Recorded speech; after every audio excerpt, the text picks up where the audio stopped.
Today I want to talk about possession.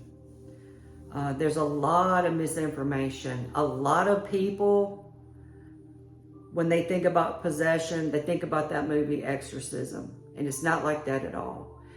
There's even practitioners that do, and reverends that do possession work, that because they can't speak different languages, or they can't verify something that's hidden, or they don't levitate, amongst a bunch of other things, then they'll say that person's not possessed.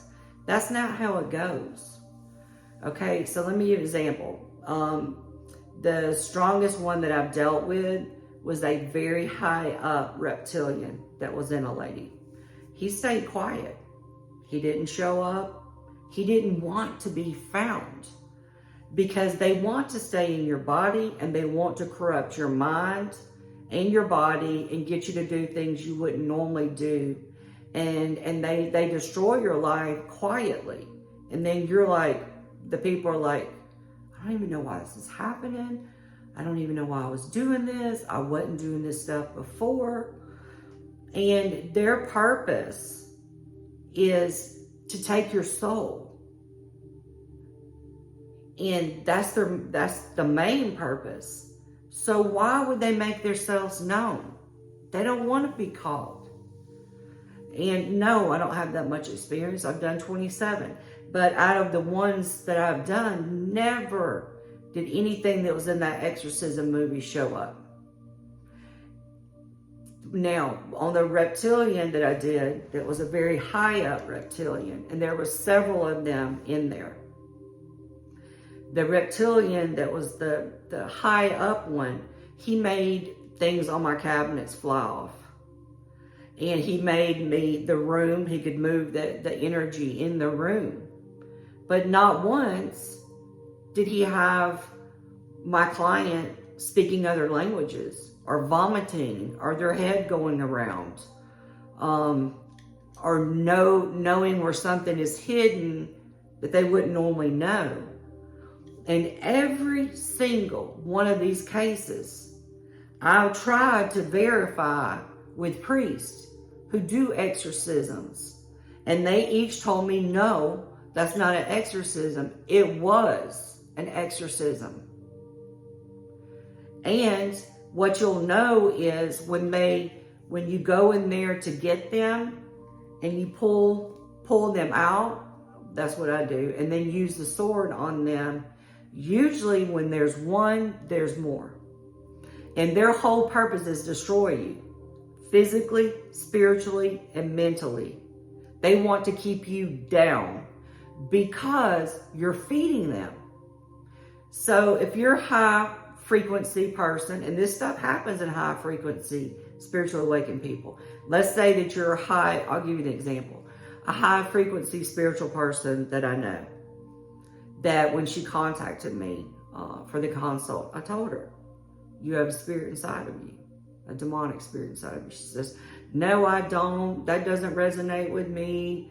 And I was like, okay, well, in the future, if you need me, get back in touch with me.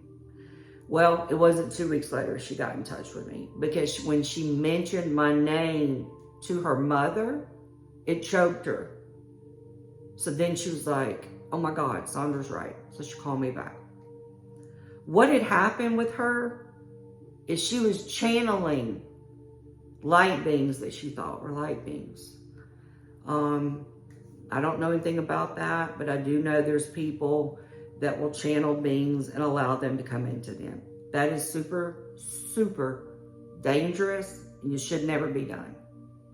If you've got a light being that wants to give you information, they can come right here and give you information. They don't have to go into your body. And there's people that will say, well, I have the gift of light language. Again, they don't have to come inside of you. I get people's templates, light language code, activation, downloads, downgrades, whatever name you want to get it, all week long. And no one had to go inside of anybody. And another thing, there are spirits that are called walk-ins, that people are allowing that to happen. And that's very dangerous, because most people don't know how to verify spirit. It's important that you know how to verify spirit. But back onto the possession. I see this a lot with meth. And what they'll do is they'll come in usually the first time, and then they'll invite their friends. It's very common when I see one that there's a lot more than one in there. And what they'll do is they'll keep talking to them and giving them information, and the person will think that's them.